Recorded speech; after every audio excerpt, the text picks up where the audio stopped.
Tom, we'd like to start with some questions about your childhood. Sure, mate. Where did you grow up? I was in Tipperary town all my life. So I was born in a part of the town called Glenview Square for 2 years. And we moved from there then to another part of the town in Father Matthew Street. And then, about 30 years ago, I moved in here to St. Michael Street. And what games did you play at school, at home, or on the streets? Well, they were very, very simple games. Back in the 30s, mid-30s, we used to play, we used to get a sort of spinning with timber with a point on it. It was a little spinner, and you would spin it with your hand, and you had a stick with twine, and you would hit it, and it would spin, and you could spin it up and down the road. And of course, at that time, you might see a motor car once an hour or even less, because there was no traffic on the roads. But that was a very popular one. And some others would have a little wheel and they hit it and go along the street. But the other ones, of course, were very popular, and they came from films. The cowboys and Indians, we used to play those, and if you were shot, you had to lie down and not get up until you were told. But that occupied a lot of our times. And more times we'd even go up the fields and look for ditches where you'd find bees and wasps and things like that, and have a jar and put them in. And you let them off afterwards. But so we made our own games and our own fun. And what would you do on winter nights when it might be raining and cold? Well, in our house there was only one main fire, which was in the kitchen, and we sat around the fire and we talked. I read a lot, and we talked about the day. And at that time there were no radios, no television of course, and radio did come later on, and this was great because we could listen to radio programs and music programs and so on. So, but we filled in the time ourselves. Yeah. And did you have running water or electricity in your house? There certainly was no electricity. Running water, yes. And we had to use oil lamps and candles. So if you were going to bed, you'd have to take your candle to bed. And I can tell you the houses at that time were very, very cold. In fact, the frost used to be so severe that we should be glistening on the walls of the house. Now the house was made of stone and brick. Still, there was no insulation as you have now today.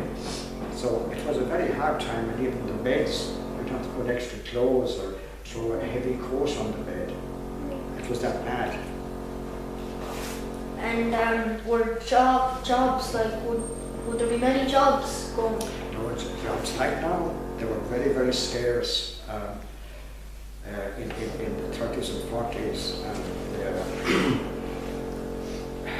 very few altogether. What was happening in the 30s even, and in the 40s, they were immigrating, going to England to work. And they went to Liverpool and London, places like that, and more of them would go to Scotland during the summertime. But from the town here, there was quite a lot of emigration. Young people that had to get work somewhere. And the town was, at that time, was very badly off, really poor. Some of the streets here, the houses were very, very badly built, and there was no heating, as I said. But it was a hard life, a hard existence, a lot of poverty, and abject poverty even.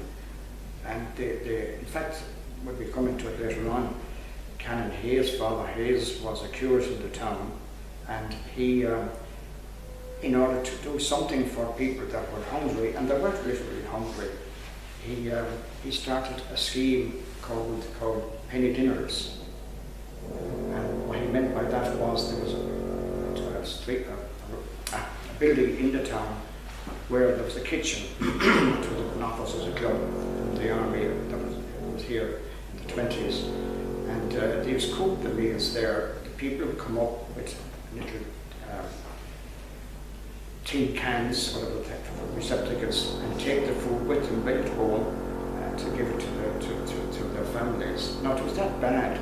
They were hungry. And I know going to school here, I went to school in this and a lot of the kids, in wintertime and summertime, had no shoes. They were barefooted.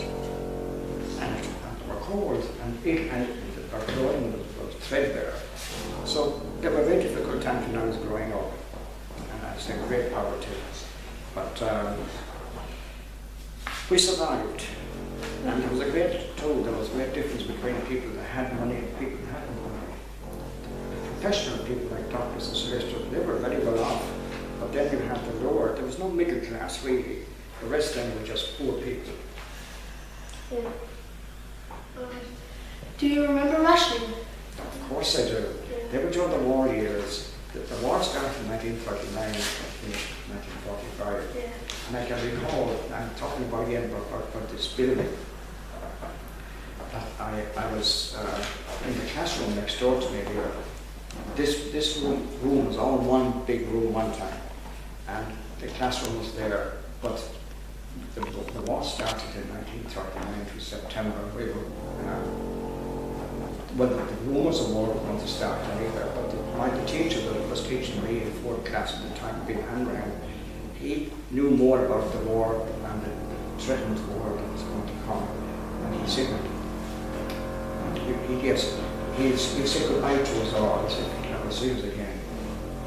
But the war started in September 1939. I can still recall everybody talking about it.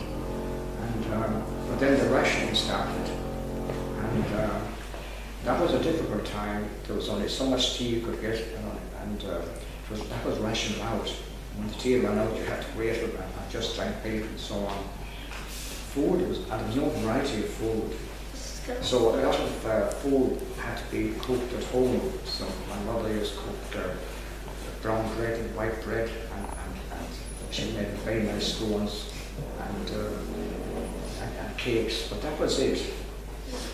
The diet we had was very, very plain, simple food, but healthy food.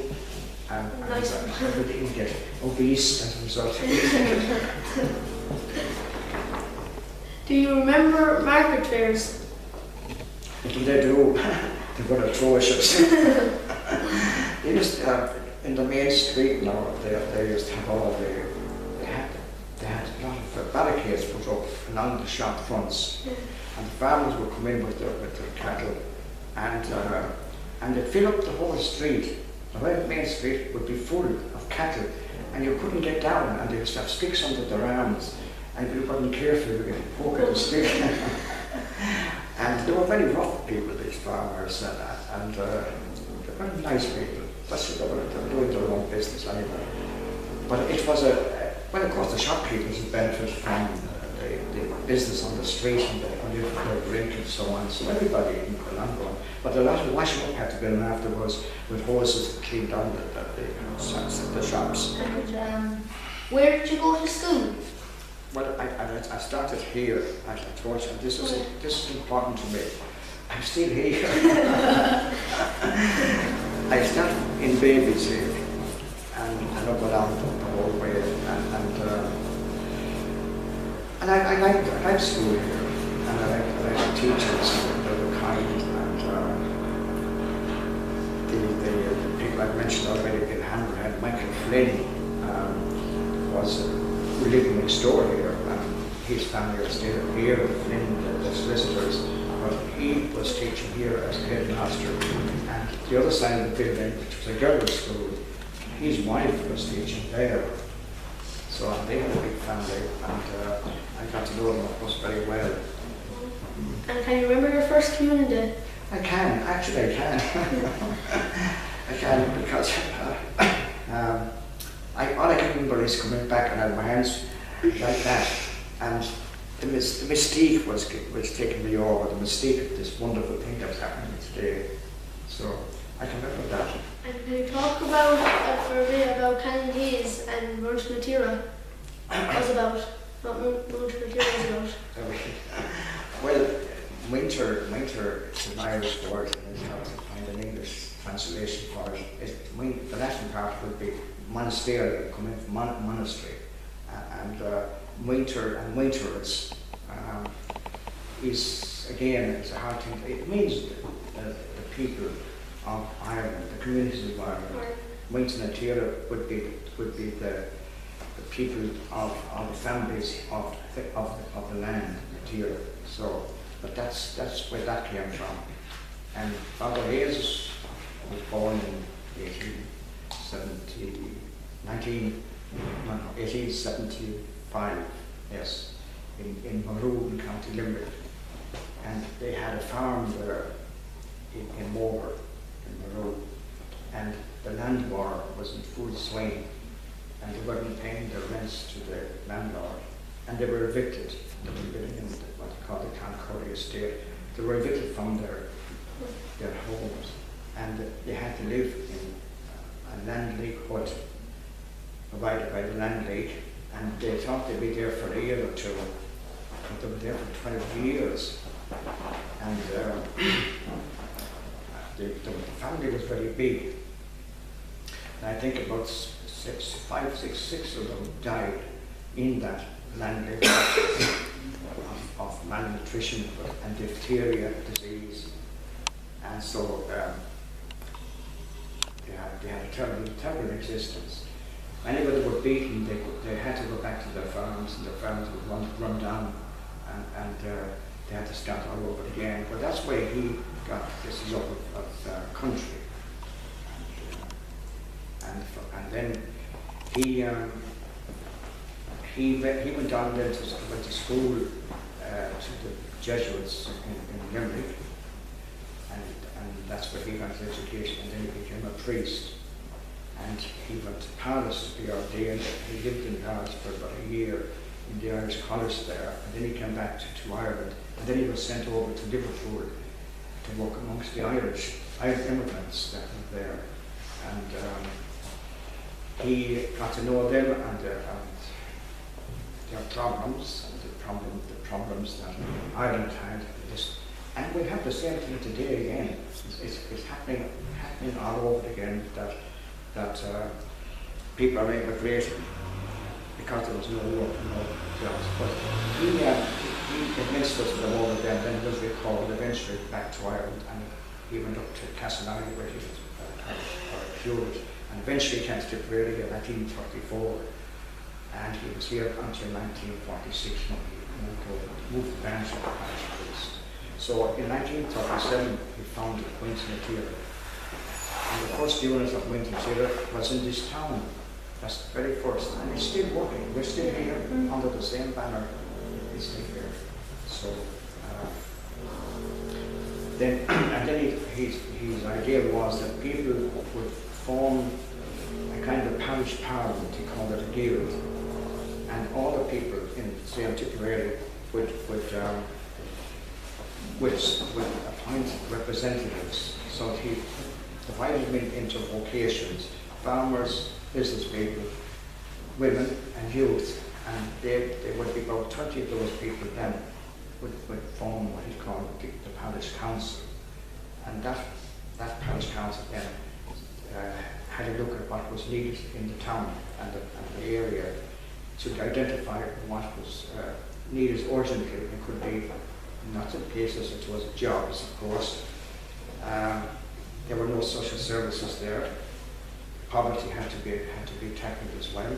So the people identified these things, and then they met as a kind of a parish parliament, and they decided what were the priorities and how they could raise money to address the problems. And that's the basis of Winton Tira: self-help, self-reliance on the people themselves, and to get involved in their own development. That's the whole kernel, and the involvement of people in their own development, whether it is cultural development, economic development, social development, environmental development. All that is taken in by Winton Tira. And it's the only national community development organisation in the country, because we have hundreds of branches, and in recent times we extended that to the crime prevention, you might have seen community alerting signs around the country. All that's part of addressing problems that have been identified by the people themselves. Did Canon Hayes visit homes and farms? He did. Well, Father Hayes was known nationally and internationally. Yeah, and he was a social reformer of the greatest order, and he was a tremendous orator. He was a great talker. He could convince people of the need for them to get involved in their own welfare and development. And he travelled to other countries as well. It was in 1934 he was invited to go to Buenos Aires, where the Pope Francis had, yes, and he preached a series of lectures in Buenos Aires for the Visit Congress in 1934. And then he was going to Rome, over to England, lots of places like that. Yeah. So he was now again, there wasn't, at that time there wasn't any much radio. He is RT had some recordings of him, all right. The one that comes to mind right away is that when he turned on electricity for the first time in 1947 in Bansha. It records what he said. I think he said, like, here goes in the name of God, and the next visit was turned on in Bansha for the people of Bansha, because up to then there was no electricity in the rural parts until the rural electrification was set up in about 1946 and so on. So Windsor deals with every aspect of people's lives, And could you tell us about his final years? His final years? Yeah, his final years in this business. Well, he left, as I said, Tipperary in 1946 to Bansha. He was there until 1957. But he got, you see, he wore himself out, working with people, and he wasn't taking care of his health. And he was a very emotional man too, and because he was so sincere. Now, I spent 10 years with him traveling around the country. In his car, I was driving for him as his secretary, and I could write another book on the experiences we had around the country. He'd go to meetings, and all these meetings were very big because he was very well known. In fact, in Kildare, one meeting was going to, Kildare is a big town, and we had to cross from where we were to where the hall was, and it meant to be crossing the main Dublin Cork Road. But all the traffic was stopped, and there was a big procession with Father Hayes to take him down to the hall where he was meeting all the people. Now, he was not famous, he would stop all the traffic. So there was, and he basically went, of course, yeah, people flocked to see. He was not like the Pope, but he was a great figure and a very kind man. He was terribly interested in young people, terribly interested. Even when he was in England and Liverpool, he had bands where young people played music. So to have worked with him was a great privilege. Knowing him was a great privilege, and he was, above all, to me, he was very, very sincere man. But he died eventually. Of course, he got a hemorrhage, and it happened that it was a duodenal ulcer he had, and it was inoperable, and he was operated on here in Tipperary in the nursing home. He went to Dublin to Vincent's to be operated, and they wouldn't do the job, they wouldn't operate. They felt that he wouldn't survive the operation.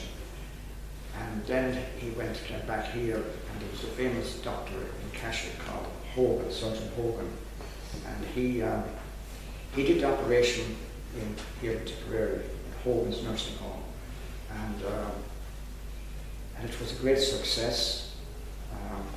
And we came back from that to the bed, and the doctors told me it was a tremendous success. He did a bypass of his stomach, but the shock of the operation, he had also gallstones which they had to remove, but the shock of the operation was too great, his kidneys collapsed, and that time there was no way of restoring, and there were no machines to circulate the blood. He died from uremia poisoning, and which was a very hard death because he had convulsions. But anyway, he struggled for a few days, but he eventually died. I was present at his death, and there was a strange thing happened too. I was at the end of the bed, and there was the nurse was there. There was one of the members of his family, brother and sister, were there. But when suddenly died, I was at the end of the bed, and I saw a shadow, and the shadow came up along, sticking like that. And right when it got to the top of his head, he stopped breathing. Now I thought I had never seen anyone die before, so I said, this is usual, but I made inquiries. Nobody in the room saw it. I don't know saw it. So I don't know what it was, but it could be his soul leaving his body. It was a funeral, a big funeral. It certainly was. My goodness, everybody in the country, from the Tish down, and everybody came to the funeral. Yes, the funeral was in the nursing home. They went out the bench, and the band played out to the outskirts of the town, and then parted. You can do the bench, and the next day, then the funeral was in Banshire, and it was the 1st of February was that year. That was a very wet day, very windy day, hailstones. I don't know what it was, but all the dignitaries in the country were there, and everybody that you could think of, and there were photographs available for that tour to be seen. And I think it's very clear. That was very interesting. Thank you very much for the stories that you gave. And thank you for asking me the right questions and the patience to listen to.